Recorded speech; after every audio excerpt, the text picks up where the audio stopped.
আমি আব্দুর রহমান জামি কেন মুসলমান হলাম? ও বললাম এমনি এমনি মুসলমান হই নাই, বাবা আমাকে বড় পণ্ডিত বানাবার জন্য সংস্কৃত বিশ্ববিদ্যালয়ে ভর্তি করে দিলেন। বাবারে ডাক দেখ, কই বাবা কেন আমাকে সংস্কৃত বিশ্ববিদ্যালয়ে পড়াইতে চান? বলে বাবা আমি তো আর চিরকাল থাকবো না রে, আমার অবর্তমানে আমার দায়িত্ব পালন করা লাগবে, এজন্য বড় পণ্ডিত হতে হবে।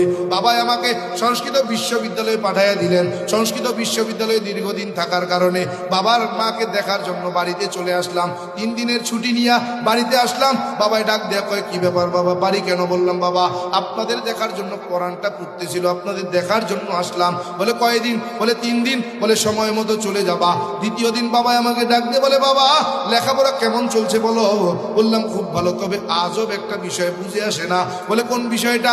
বললাম বাবা আমরা কত বড় ভাগ্যবান, কত বড় ভালো, 12 মাসে 13 জন খোদা, 33 কোটি দেবদেবী, তুলসীর গাছের তলায় 64 কোটি ভগবান, দেইখা দেইখা আমরা তাদের সিজদা করি।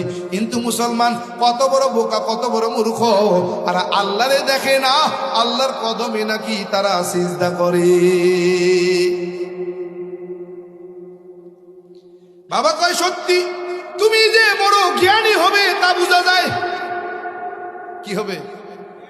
বড় জ্ঞানী হবে তা বোঝা যায়। বাবারে ডাক দেখো বাবা আশীর্বাদ করেন, ভগবান যেন আমারে অনেক বড় জ্ঞানী বানায় দেয়। বলে যাও যাও আশীর্বাদ করে দিলাম, ভগবান যেন তোরে অনেক বড় জ্ঞানী বানায়, তোরে যেন আমার বংশের উজ্জ্বল নক্ষত্র বানায়, তোরে যেন তোর কারণে যেন আমার বংশের সুনাম খ্যাতি লাভ হয়। বাবারে এই আশীর্বাদ নিয়া বাবার কাছ থেকে চলে গেলাম সংস্কৃত বিশ্ববিদ্যালয়ে। সংস্কৃত বিশ্ববিদ্যালয়ে যায়া বলে লেখাপড়া শেষ কইরা ডিগ্রি নিয়া যখন বাড়িতে ফিরে আসলাম, বাবা কয় কি ব্যাপার লেখাপড়ার কি খবর, রেজাল্টের কি খবর? বললাম খুব ভালো। বলে কেমন? বললাম বাবা আমার সংস্কৃত বিশ্ববিদ্যালয় থেকে আমি সবার থেকে প্রথম স্থান অধিকার করেছি, ফার্স্ট ক্লাস ফার্স্ট পেয়েছি। বলে আমি জানতাম তোমার জ্ঞান তোমার মেধা যেমন তোমার রেজাল্ট ভালো হবে, এটা আমার বিশ্বাস ছিল। ও বাবা তুমি আমার বংশের উজ্জ্বল নক্ষত্র, তুমি আমার বংশের সুনাম খ্যাতি অর্জন করবে, তোমার দ্বারাই আমার বংশের সুনাম বাড়বে। বলে হা হা। বাবারে ডাক দিয়ে কই বাবা শুরুতে আপনাকে একটা কথা বলেছিলাম স্মরণ কি আছে? বলে কোন কথা? বললাম বাবা মুসলমান বড় বোকা, আমরা বড় ভাগ্যবান। বলে হা। কি হয়েছে তার? বললাম বাবা আপনি কি বেদ মানেন? বলে হা। বেদ বিশ্বাস করেন? বলে হা। সত্য মনে করেন? বলে হা। কত ভাগ সত্য মনে করেন? বলে 100 ভাগ। বললাম বেদের শ্লোক সত্য মনে করেন? বলে হা। কত ভাগ সত্য? বলে 100 ভাগ। বললাম বাবা বেদের মধ্যে একটা শ্লোক আছে, এই শ্লোকটা যদি সত্য হয় তাইলে আমরা হিন্দুরা মিথ্যা, মুসলমান সত্য, আর এই শ্লোকটা যদি মিথ্যা হয় তাইলে মুসলমান মিথ্যা, আমরা সত্য। বলে কেন?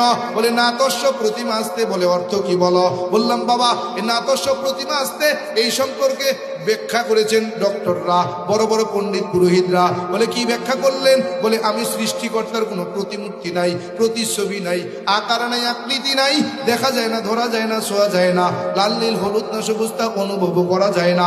ও বাবা জানতে চাই 12 মাসে 13 জন খোদা, 33 কোটি দেবদেবী, তুলসীর গাছের তলায় 64 কোটি ভগবান, তারা কারা?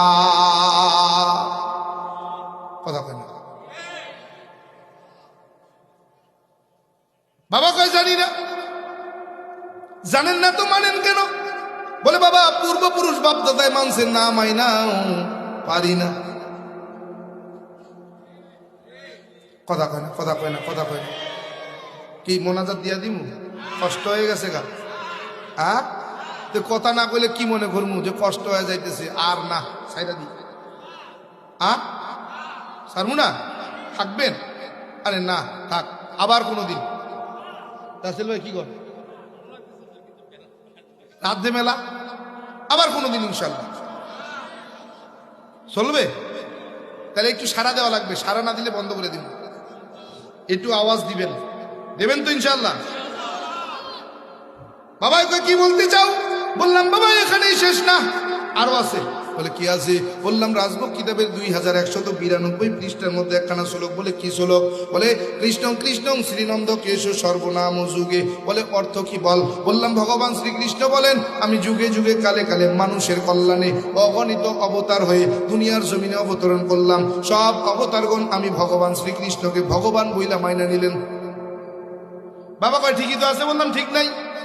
বলে কেন?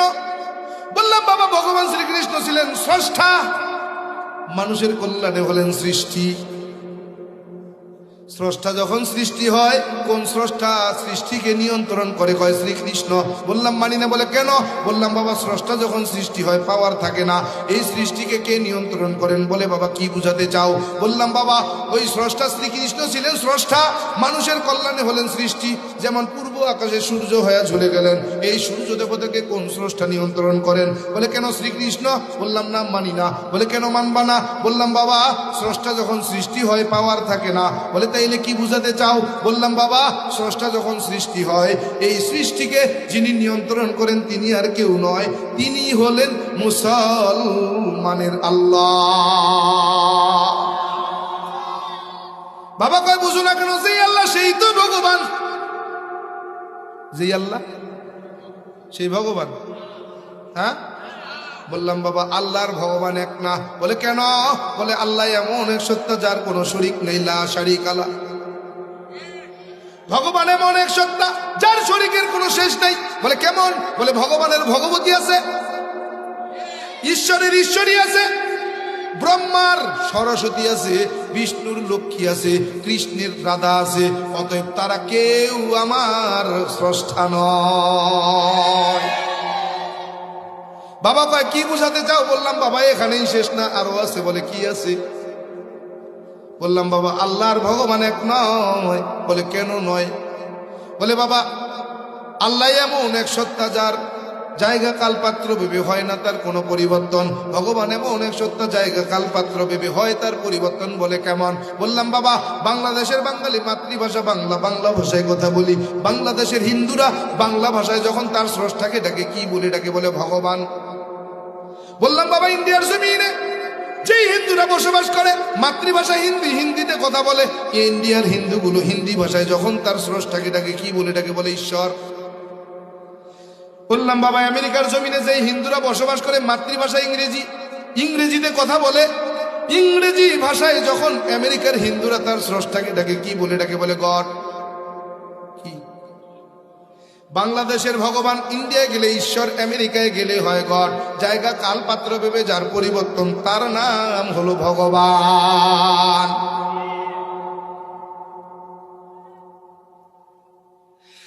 আল্লাহর ভগবান এক। বাবা কি বুঝাতে চাও? বললাম আল্লাহর ভগবান এক না। বলে কেমন?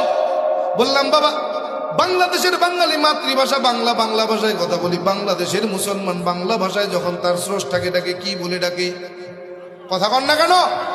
আল্লাহর নাম নিতে লজ্জা পায়নি? কি বলে ডাকে?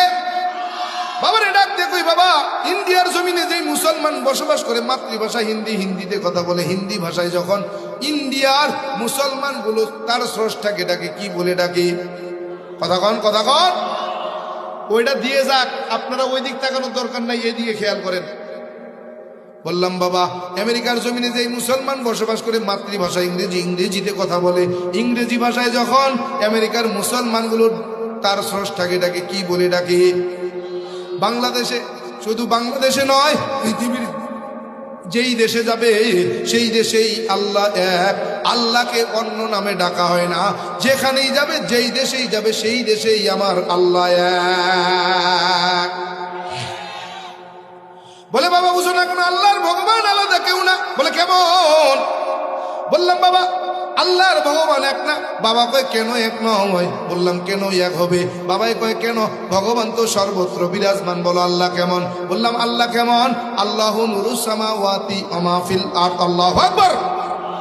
বলে বাবা আল্লাহ কেমন? ফাইনামা তুআল্লু ফাসাম্মা ওয়াজহুল্লাহ। আয় বান্দা তুমি আমি আল্লাহরে কোথায় তালাশ করো? যেই দিকে তাকাও সেই দিকেই তো আমি আল্লাহ। ডাইনে তাকাও আমি আল্লাহ, বামে তাকাও আমি আল্লাহ, সামনে তাকাও আমি আল্লাহ, পিছনে তাকাও আমি আল্লাহ, আসমানে তাকাও আমি আল্লাহ, জমিনে তাকাও আমি আল্লাহ, গাছের দিকে তাকাও আমি আল্লাহ, গাছের পাতার মধ্যে তাকাও সেখানেও আমি আল্লাহ। বাবা কয় বুঝো না কেন? আল্লাহর ভগবান আলাদা কেউ না। বলে কেমন? বললাম বাবা আল্লাহর ভগবান আলাদা কেউ না, মানি না। বলে আল্লাহর ভগবান আলাদা কেউ না। বলে কেমন বাবা? কয় বাবা বলো আল্লাহ লিখতে কয়টা হরফের প্রয়োজন? বললাম 4, আলিফ লাম লাম হা।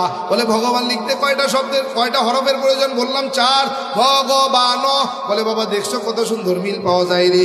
আর শাব্দিক অর্থে আল্লাহর ভগবান আলাদা কেউ না। বললাম বাবা শাব্দিক অর্থে যদিও আল্লাহর ভগবানে হয়, আবিধানিক অর্থে আল্লাহর ভগবান কখনো এক নয়।